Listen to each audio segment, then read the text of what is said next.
Et bonjour à tous. Alors, qu'est-ce qu'on a ce matin? Eh bien, ce matin, on a trois cartes qui sont tombées.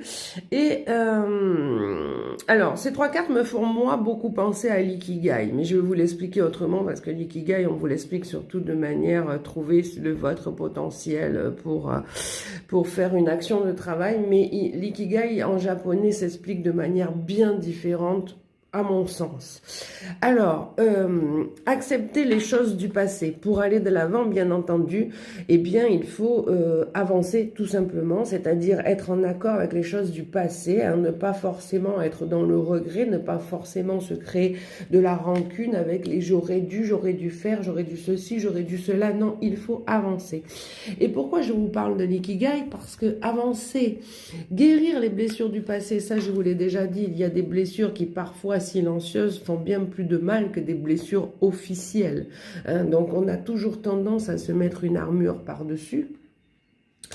Et la dernière chose pour changer les choses, si on peut le dire comme ça, c'est prodiguer des actions de gentillesse, prodiguer des actions qui n'ont aucun retour sur la vie. C'est-à-dire quoi que vous fassiez, faites-le avec votre cœur.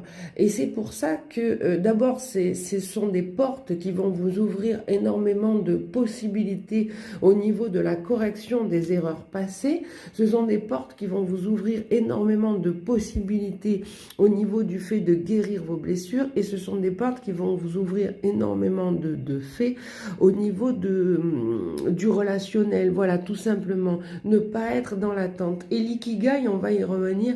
Qu'est-ce que c'est? L'ikigai, on vous le présente surtout comme la manière financière. On en a fait un profil commercial qui dit, voilà, vous devez tabler entre ce qui se vend, ce que vous aimez, etc., etc. L'ikigai, c'est pas ça. L'ikigai, c'est trouver la raison qui vous met en joie pour vous lever tous les matins.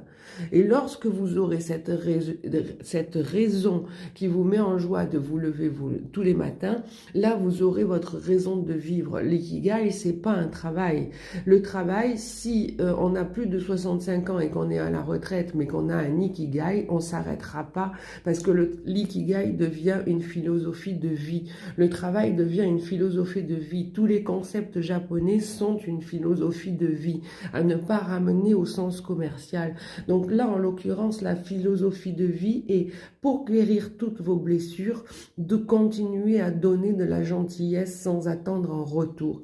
Quand vous donnez, quand vous vous levez, que vous donnez au monde tous les matins, vous nourrissez votre ikigai, vous nourrissez quelque chose qui est différent que de vous nourrir vous-même. Vous mettez si on peut dire, pas tous vos œufs dans le même